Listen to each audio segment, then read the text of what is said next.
East Point Community Schools Board of Education, March 11th, 2024 at 6:35. Please call the roll. Here.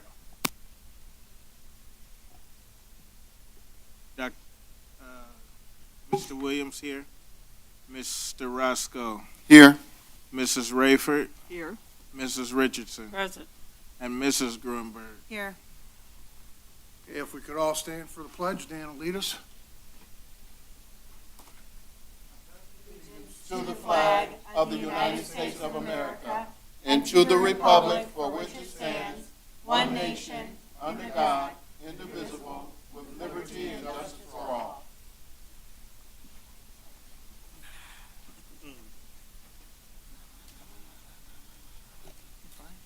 Okay, next is approval of the agenda. Is there a motion? Place forth a motion to approve the agenda as written. Second. Please call the vote. Mr. Roscoe. Yes. Mrs. Grunberg. Yes. Mr. Williams, yes. Mrs. Rayford. No. Mrs. Richards. Yes. Motion carries. Next is consent agenda. Is there a motion for consent agenda? Place forth a motion to approve the consent agenda as written. Support. Second.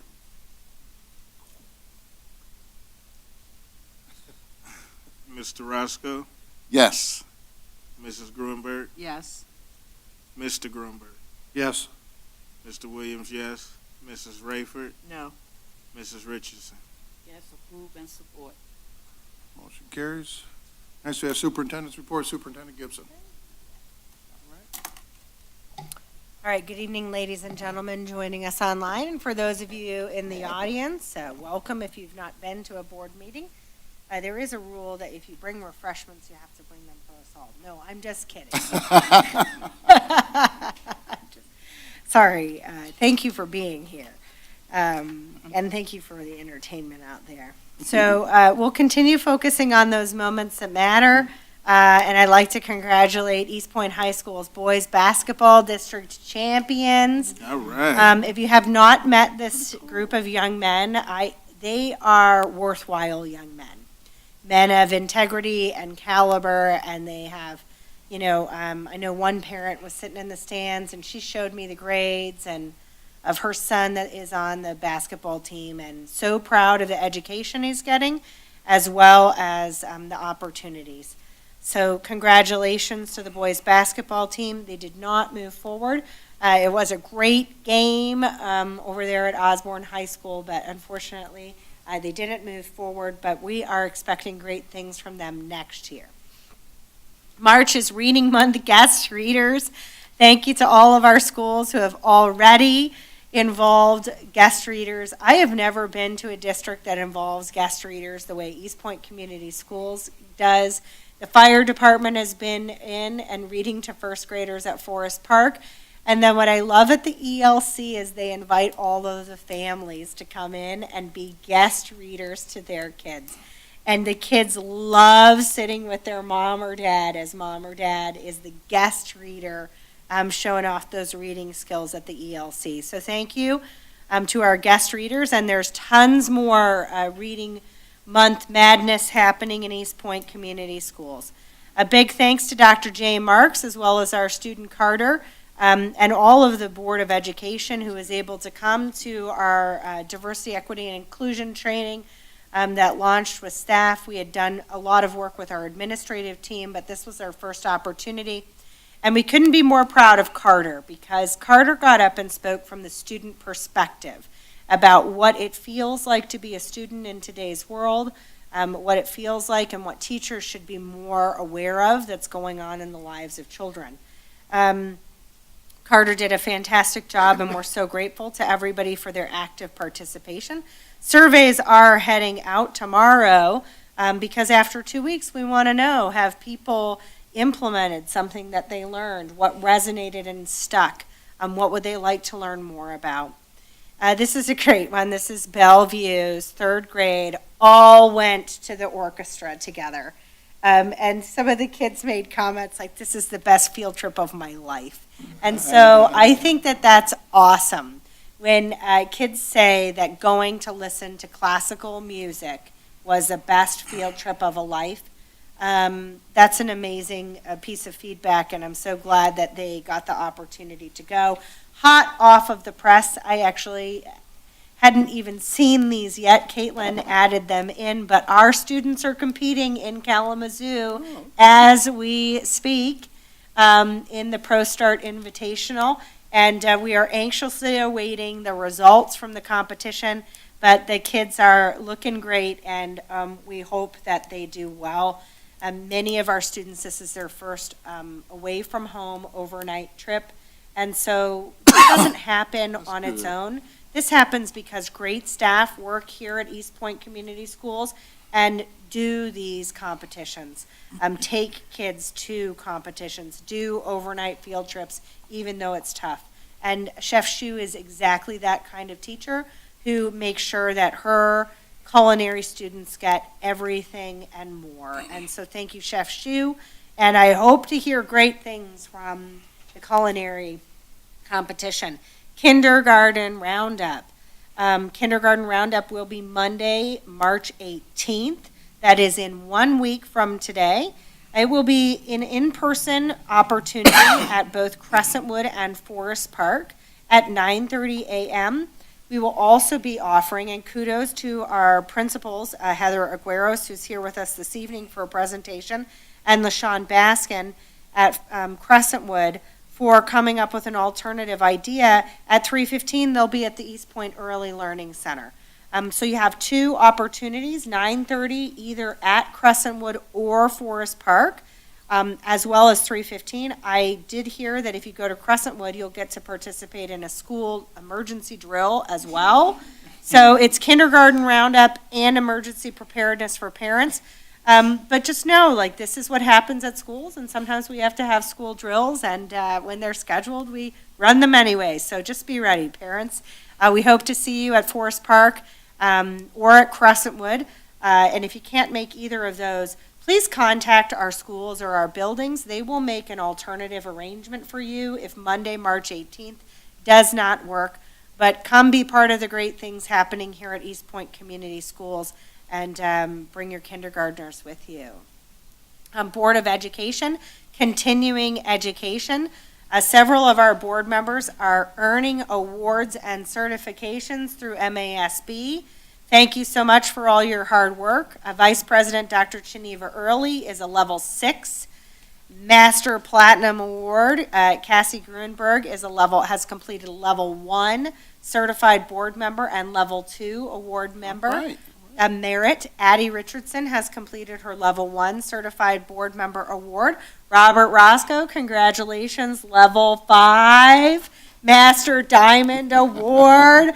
And then Ed Williams, congratulations on level 4 Master Board member. If the audience isn't paying attention, we have a master board, and everybody right. has passed level 1 certification. I think it speaks to the board's willingness to be good at the craft. This is a paid position, but not a lot, and that we have a board that is committed to knowing as much as they can says a lot about their commitment to this city and this organization, and we appreciate the time that it takes for this. And I know when my board's in training, because I get all kinds of text messages asking me all kinds of questions about all of the things. And sometimes I learn from the board, and so couldn't ask for anything better when you get to learn from your own board of education. The internal facilities master planning is still happening, and so Wolpert came here to the Board of Education and did a presentation about the data.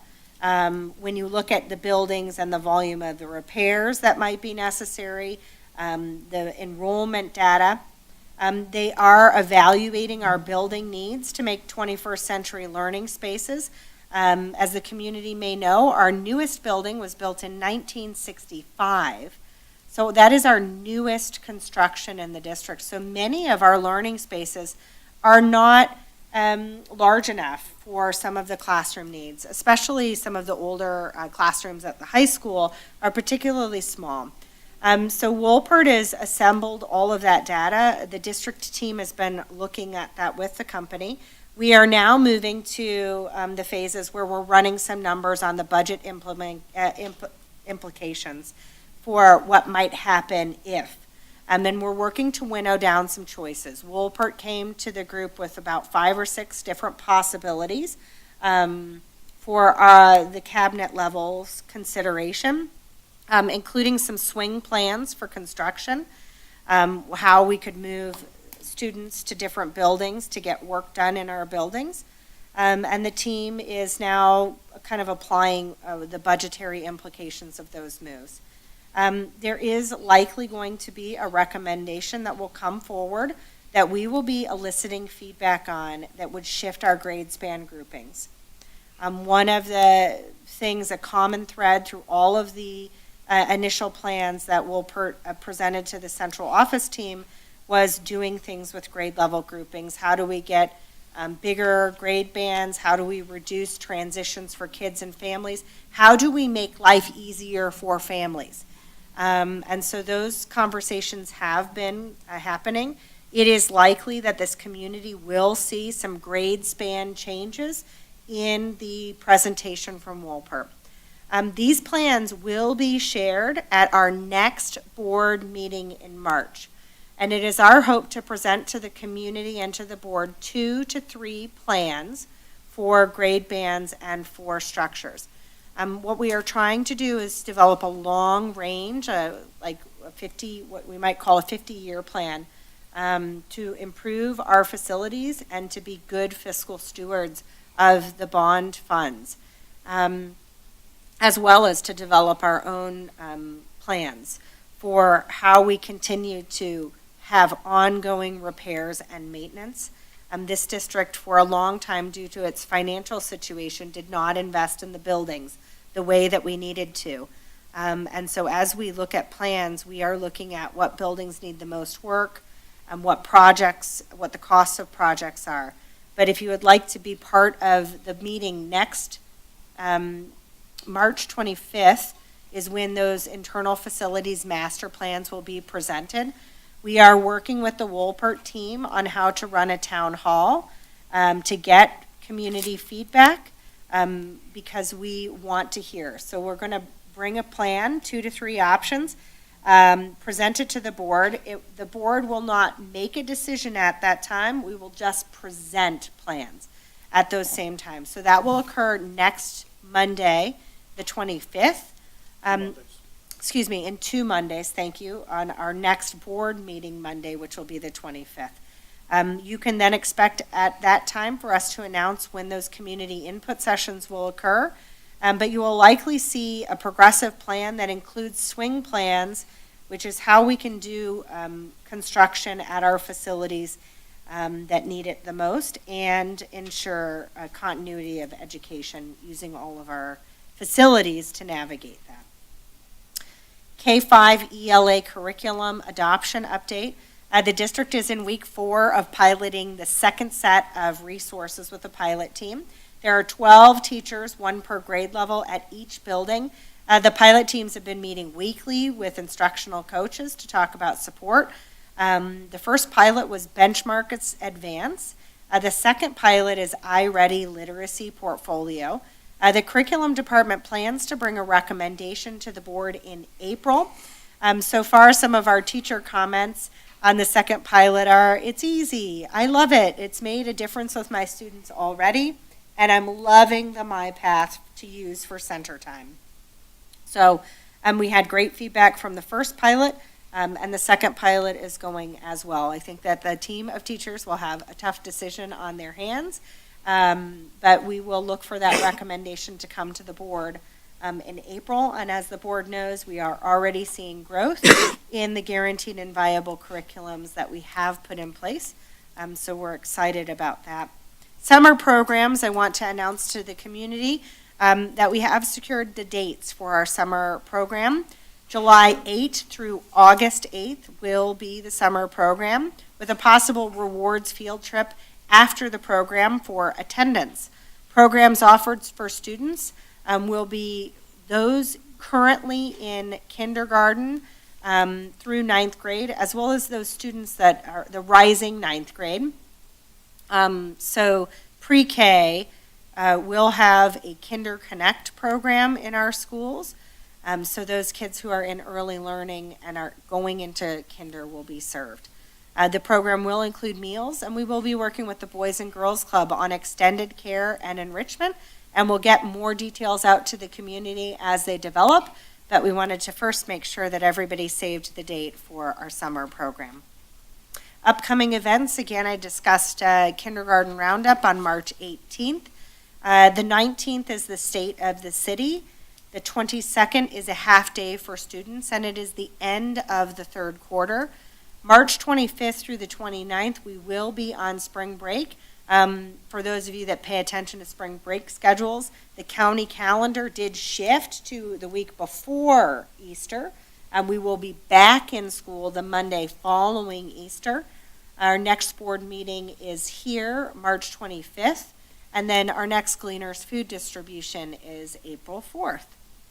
And next, as part of the superintendent's report, I will not be welcoming Forest Park because they're their own agenda item. That concludes the superintendent's report this evening. Any comments or questions? Well, I have a couple comments. First off, I did attend the walkthrough. The superintendent, she was going out of town, I believe, so she was there at the first stop. I did the first two stops, which was the high school and the early learning center. Physically, I was unable to continue on at that point, so I had to cut it there.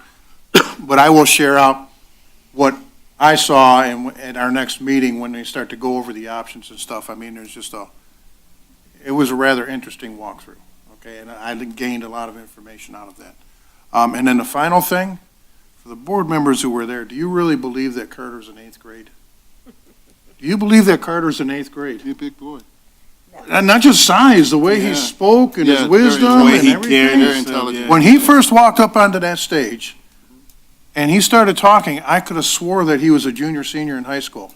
And then he said he was in 8th grade. I was like, That blew are my you mind. kidding me? I Yeah, think my eyes kind of popped up a very little wider. articulate. I was just amazed at Carter. I still can't, Absolutely. unbelievable, that young man. That's all we have on that. So next is hearing of the public. We'll open that up at, well, geez, that's actually what, 7? No. 6:52? 6:52. That big hand's really screwing me up. 6:52. All right. They haven't changed their time on the clock up there. I Does anyone wish to be heard? got one. Come on. Remember, name in 3 minutes. I think you know that, though.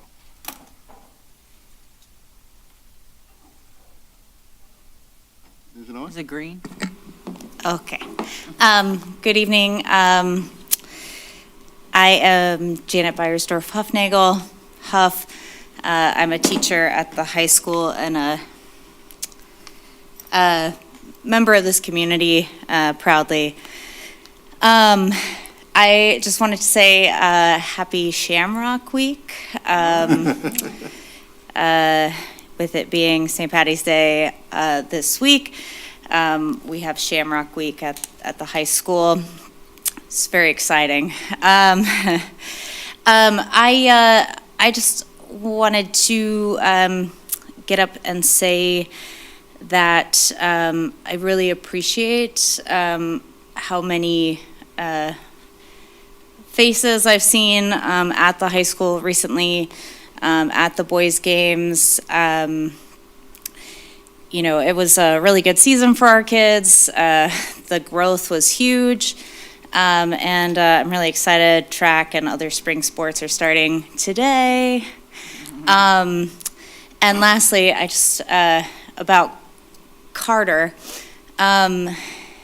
you know, I think that one of the things that I keep thinking about as we keep coming back to Carter, like frequently at the high school, talking about this wonderful example of a student in East Point Community Schools. I just want to note that our schools are full of Carters. I think sometimes our community doesn't get to see all the wonderful people that attend our schools. And I think sometimes the students that we see are sometimes students that are making bad choices. But our school district is full of Carters, and that's why I'm still here. Thank you. Thanks. Does anyone else wish to be heard?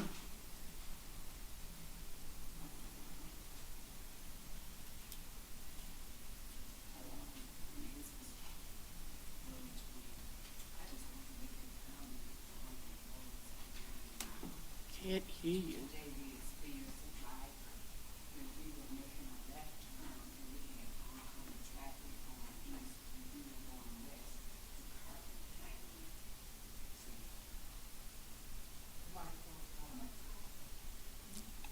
She has to press the green button on the mic. Yeah. Hold it. Oh. The comment I wanted to make is about the traffic on 9 Mile. We were making a left-hand turn going west, and other traffic was going east. The car behind us was blowing the horn, was impatient. She went up on the sidewalk around us and blowed the horn with the attitude.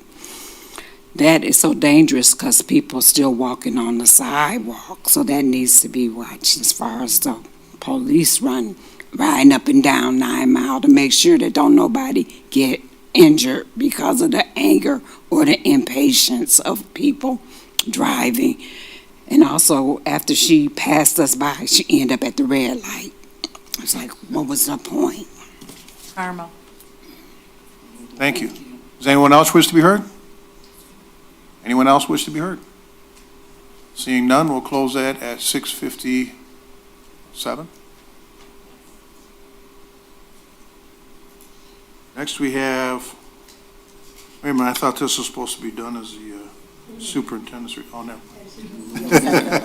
I'm just messing with you ladies. Next, we have curriculum presentation, Forest Park Elementary.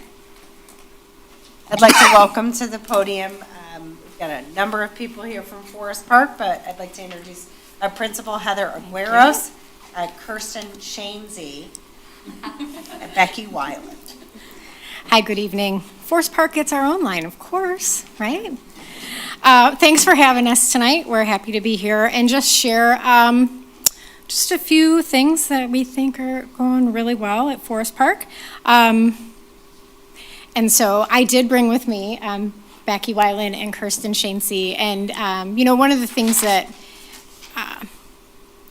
I think that we do really well here at East Point and at Forest Park is we grow leaders, right? And so I brought two of my leaders here tonight, but we have several in our building that I'm very proud to say we have. So Becky and Kirsten are going to help me out tonight. So just a few things about Forest Park. Our enrollment this year, we're up to 328 students in our K-2 building. We have a new classroom in our building this year. We have a special education classroom that we haven't had in the entire time I've been here. I don't know if they ever had one before I got here. So it's been really great to have this classroom in our building this year. And Ms. Hardrick, our special education teacher, is doing an amazing job. She's so creative, and she just teaches these kids in the most creative ways. So it's been amazing. Another thing we pride ourselves on at Forest Park is we have the distinction to say that every single staff member returned this year. We didn't lose one staff member. We actually gained 3 due to staffing needs and some shifting. So we're just really proud of ourselves. We've created a really amazing culture of family. We have a sports theme in our building, so it's one team, one dream. And we're kind of living by that this year. And I really think we have just an amazing supportive staff, and I think everybody needs to know that. And I think it shows in our schools. So what you see up there is our iReady diagnostic data, and we take this assessment 3 times a year. I know it's kind of hard to see, but there at the top, there are 2 lines. The top line is our assessment data from the winter, and the bottom line, which is a little difficult to see, is from the fall. But what I want to point out, and I'll tell you the numbers in a second, I think it's really important to point out, if you look at the bottom line, the amount of red that we see is our students that were 2 grade levels below. And if you see it in the winter, we have significantly reduce that number. You'll also see, again, at the top, the yellow, that's one grade level below. And we've grown that number, which is a really great thing because that means we're moving those kids over from our 2 grade levels below. And then also you can see the green, which is a little hard to see, but we've also grown in that number as well. So what I think is important to know, and I'll tell you the amount of kids that we've moved, but this is our first full year of implementation for iReady. So students are still learning the strategies and they're learning the language, and it's a completely new concept for them based on just being a new program, but we're really seeing great results. So I'm going to tell you the numbers. I know we've moved to the next screen, but we went from 107 kids to 68 students that were 2 grade levels below. So we significantly moved that number. We went from 182 students, 1 grade level below, to 203. The green there, the smaller green, is early on. So we had 5 students in early on, and now we're up to 16. We had 1 student that was mid or above grade level, and now we're up to 8. And I think that that's, again, amazing numbers considering this is our first year of implementation, and students are still trying to figure this program out. So I think they're doing a fantastic job. What we did, it's on to you. Sorry. We're moving on. That's for later. So I'm going to talk about our NWEA data, which is on, that side. So we take this assessment as well 3 times a year, and we take it twice for ELA and for math. And so you can see it up on the screen. For ELA, there was an average growth of 10 points for kindergarten, and then for math, another growth of 10 points, average growth. And then for first grade, there was an average growth of 7 points on their reading test and 9 points on their math test. And for second grade, there is an average growth of 8 points on the reading test and 11 points on their math assessment. And then we looked into these scores, and while they're not maybe exactly where we want them to be, we do another round of we do more assessments using a benchmark leveling kit, Fountas and Pinnell assessment, to find every student's reading level. And in the average amount of growth that you would make in one school year is 4 reading levels. We found that in first grade, 50% of the students in January grew 2 or more reading levels, and in second grade, 64% of the students had grown 2 or more reading levels. So they're right on track for completing 1 and or more years of instruction. So we're celebrating that in our test scores. And just another input piece, I'd come back to it. Normally, we see about 10 points of growth in a year. So this NWEA data is showing you the same amount of growth we might normally expect to see in a year in 6 months. That is true.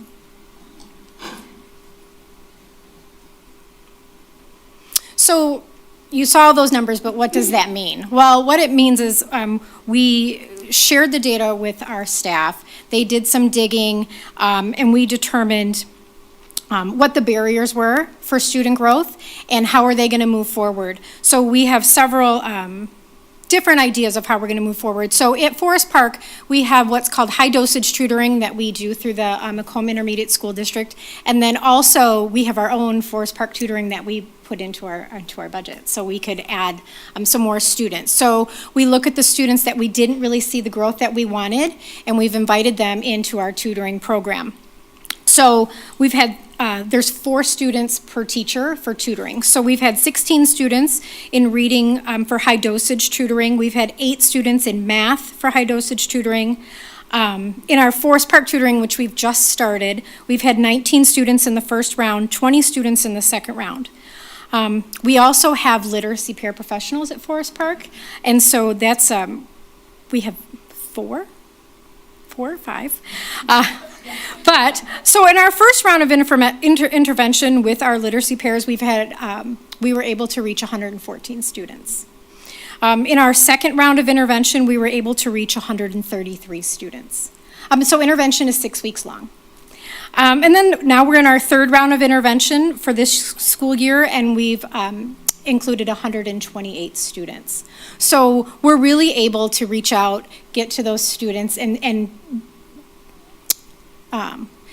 focus on their needs.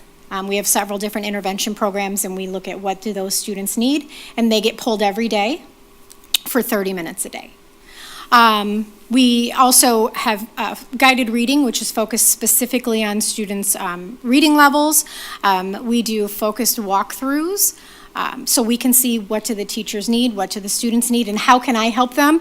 And that's Kirsten, she's our instructional coach. How can she help them as well? She goes in and she works with the students and staff as well. We have our MTSS process, which is how we determine what intervention the students will be in. We also provide professional development, and we have our PLC discussions. So looking at our data, this is how we're going to take our plan of action and continue to grow our students. Now, I would like to introduce Becky Weiland. Becky is our student success coach at Forest Park, and I just want to give you a little bit of background on what that is. So it's a little difficult to find an at-risk social worker right now. They're just not out there, or they're not working in the schools right now. So we came up with this idea of how can we still reach students, how can we still reach their emotional needs, their social emotional needs, behaviorally, things like that. So what we did is we kind of grew this idea of a student success coach, and it's kind of, I always call it a cross between an at-risk social worker, a dean of students, and a behavior coach. She's kind of all wrapped into one, and so I brought Becky tonight because I think it's really important that she kind of tells you what she does at Forest Park, and you can see the great things that are happening. Good evening. Thank you, Heather. So like she mentioned before, I'm very thankful for the opportunity to step out of the classroom this year. Before I stepped into my role as student success coach, I was a teacher at the elementary level for 6 years. I was wrapping up my master's degree this past spring, and through my coursework and my experience in the classroom, I knew I wanted to step into a role that focused on student behavior. So through the growth and mentorship I received through Heather and our Director of Student Support Services, I was very excited to step into this role. So there's kind of two parts to my role as student success coach. Our big focus is the proactive behavior management. So when I stepped into this role, we recognized that we needed to revamp our behavior protocol at Forest Park. It was a lot of work for Heather to just handle behaviors that were occurring in the classroom solo. So we put a bit of a protocol in place so classroom teachers can recognize what should be handled in the classroom and what requires further intervention. We streamlined our PBIS expectations school-wide. So we adopted our PBIS reward system last year as forms of communicating with our families, as well as using a positive incentive reward system for our students. We created our school pledge this year that focuses on our PBIS expectations. We say it daily on our announcements, and I actually then created our PBIS store. So students work really hard day in and day out to meet our PBIS expectations. So they're racking up their points, and they are actually able to redeem them once a month at our PBIS store. So that's little knickknacks, toys, goodies, but also experiences. So high ticket items involve lunch with Miss Aguirres, or principal for the day, or even pieing a teacher. I ran that by the teachers, and many of them were enthusiastic about it, so we have a nice little list that students can pick from. We also have started assemblies twice a month. So the beginning of each month, we focus on different aspects of our portrait of a graduate here in East Point. And then we wrap up the month with some student recognition, and we tied it into our sports theme, and it's the Hall of Fame Awards. So that's where we recognize our students. We highlight one student per class that really embodied the portrait of a graduate focus for the month, as well as our PBIS expectations, and we invite families to come in and watch the student recognition as well. I've been implementing our second step curriculum. So this was a curriculum that our previously at-risk social workers would use, and it works on social emotional skills, and I'll do that in whole group settings. I've been focusing on that quarterly. So I did kindergarten last quarter. I'm focusing on first grade this quarter, and I will wrap up the year with second grade next quarter. I provide tier 2 and tier 3 interventions to a specific caseload, similar to a social worker would, whether that be in a small group setting, one-on-one, or actually pushing into the classroom where we can practice some of the skills that we have been working on in a small group setting and actually applying it to, of course, their classroom environment. I help track our Move This World data, which is our SEL curriculum, our PBIS referrals, and our attendance data to create behavior-focused PLCs for our staff as well as attendance. And then through those PLCs, we're creating action plans, so tier 1 intervention that classroom teachers can be implementing for all students. This year, we've also worked very closely with Donna Fabian Grossman, our homeless liaison, connecting our families with resources outside of school, and just touching base with our families regarding attendance. So if there's any barriers that we can insist in, whether it's transportation, just keeping everyone in the loop and reaching out to families how I can support them that way. And then the other side, naturally, that there of course will be behaviors in the classroom. So the other side of my role is reactive behavior strategies. So this year I've been administering functional behavior assessments and creating behavior intervention plans for students who are receiving tier 3 interventions. I'm working with teachers to implement, evaluate, and then track data to revise those behavior plans in the classroom, and track and record their own personal classroom behavior data as well. We've been implementing restorative conversations to help students reintegrate into the classroom, whether it's just a classroom removal or a suspension, making sure that they feel like they're being welcomed back into their classroom community and helping repair any damage that was done. And then I recently just completed my Crisis Prevention Institute nonviolent crisis prevention training with a trauma-informed lens. So I'll be able to facilitate trainings for East Point staff and ideally educate more staff members on the CPI philosophy as well. So that's kind of a summary of my role as student success coach. There's a lot to it, but it's been a wonderful experience. So.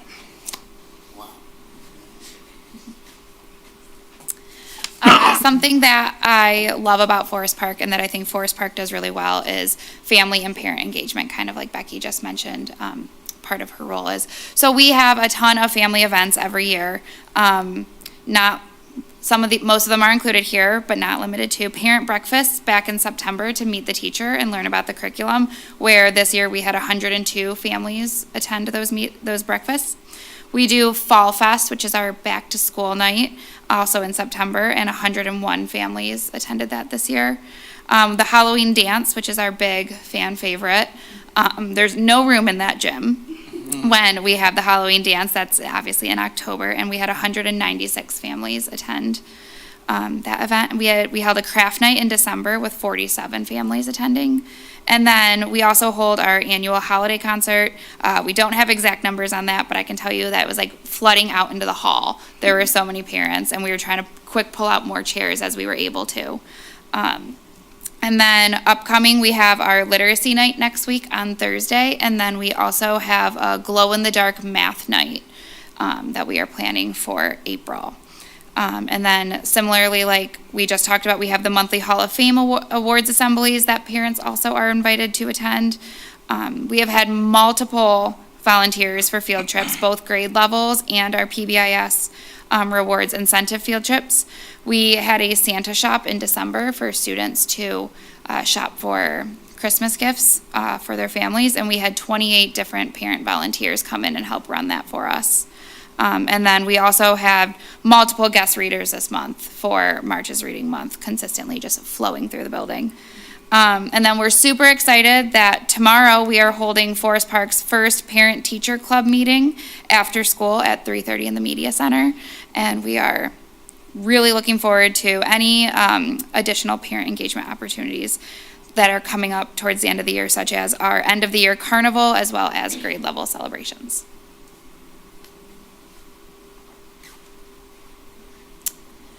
And then I think, we just have a few photos for you. So up in the corner, you see Becky, and that is the students that used their PBIS reward points to eat lunch with her. So as you can see, there's probably like 12 kids at that table. And then just below that, that's a picture from our holiday concert. Below that, we have, this young man was our very first principal for the day. You can see he enjoyed running things. He fired multiple people that day. He had a blast. He loved it. At the top is a picture from our Hall of Fame awards that we have monthly.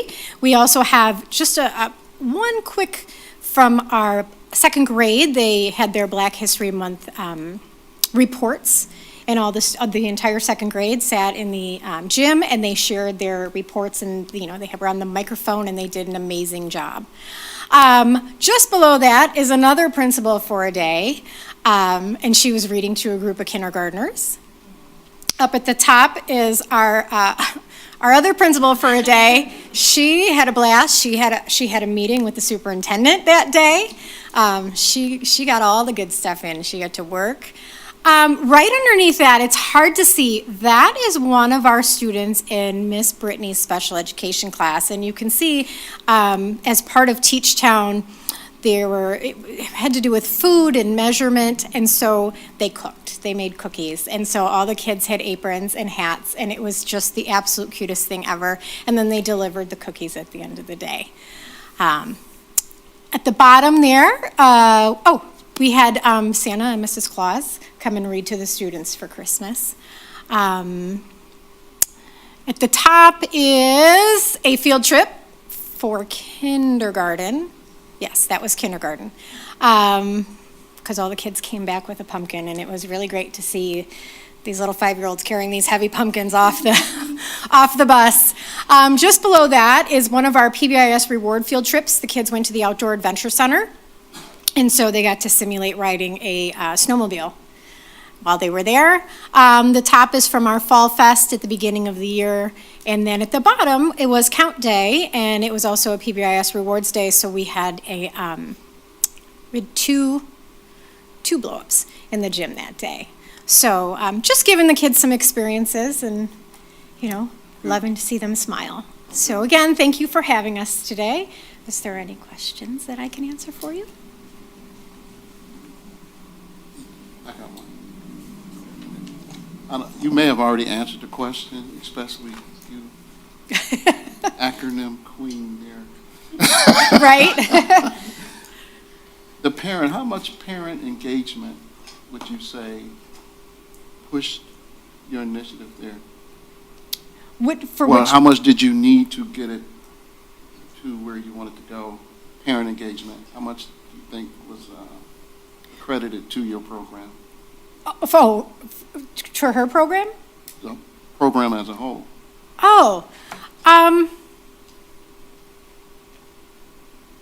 I would say quite a bit, actually, because we have to reach out. We get the parents involved. Great program. I mean, no, Yeah. it's a If we It's a think great about where we program. used to be. Yeah. Where we Yeah. used to be. Yeah. When I first started working here about 8 years ago, when Forest Park would have a parent event, it would be the parents sitting at a table in the gym and the staff lined up against the wall. I do Right. not see, so for us to go from a place where there was a very lack of parent engagement and conversations to now, I think you've had at least 15 opportunities this year alone. We're really trying to take down some of those barriers. And Forest Park and Pleasant View, we've talked about both of them. Forest Park's doing an exceptional job. To have 200 out of 320 families come to an event, that's huge. That's huge. Our families want to be involved in our schools, but sometimes we as schools have to question, what are we doing? How are we making it feel safe? Because sometimes parents, we all come with our own lens and our experience. If you had a bad school experience, it's very hard to go back into a school after you don't have a good connection. And Forest Park's doing a fantastic job trying a number of different strategies to see where they got the most traction. And I think you're seeing success in children giving shows, presentations, and then parents having safe places to come have fun and be with their kids together. So I see Becky wants to jump in, Heather. Okay. I don't know if you Well, and I just want to say real quick. wanted to jump in and answer that. We made a conscious effort 2 years ago, when we talk about parent events, that we want them to be fun. Yes, we want to educate, we want them to know what we're doing and we want to give them some educational pieces, but it needs to be more about having fun with our parents. So we have that interaction at a more personal level. And so we made that decision a couple years ago, and I really think it's paid off for us. We see a lot more families involved, and they want to be there, which is where the parent-teacher club came from. They asked for that. So we're really excited because we would love to have that. So I can't wait till tomorrow and see how it turns out. I just wanted to add to that. I attribute a lot of it to our amazing classroom teachers as well, and the classroom culture and family setting that they've all created. And it goes home and it comes back to school, and the relationships that they've been able to foster with their families as well. I think that's been a huge part of involvement. I have a question. Actually, you said you added a special ed class this year. Yeah. The special ed students, are those IEP students or? Yes. So what's the difference between a special ed class and a classroom that has kids with learning disabilities? Is that the same thing? No, so this classroom is for our cognitively impaired students. Say that again? The cognitively impaired students. Okay. So there's 12 students, and they're just it's an inclusion classroom. So then our other students with learning disabilities, they're our resource room students, so they're in the general ed setting, and then they get pulled out for extra help. Okay, so that's two separate. Yes. Okay. Yes, but we do have Depends. both. We do have the So- resource room and the cognitively impaired room. So the special education laws require least restrictive environment. So if a child can be in a general education classroom, we prefer a placement in a general education classroom with special ed services, either in a pull-out or a push-in modality. Some students cannot be successful in a self-contained special or a general ed classroom, so they might be placed into a specific program. In East Point Community Schools runs Flex CI classrooms. Then we partner with the ISD for some of those programmatic classrooms. So emotionally impaired kids go to an MISD program. I just have a couple quick comments. It's obvious the three of you show fantastic passion, and I'm quite sure that passion permeates throughout the building, okay? You'll have to forgive me if instead of referring to you as one team, one dream, if I happen to refer to you as one band, one sound, that's been kind of brainwashed into my head by one of my fellow board members.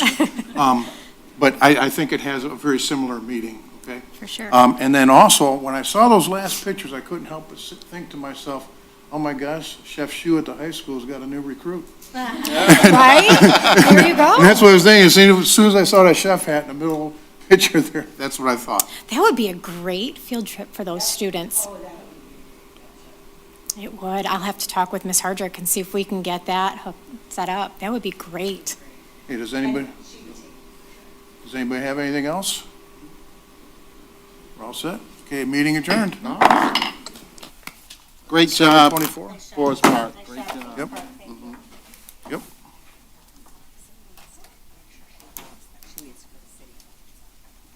Yeah. I've explained it to her. I explained it to her when she was about the school. Worked for her.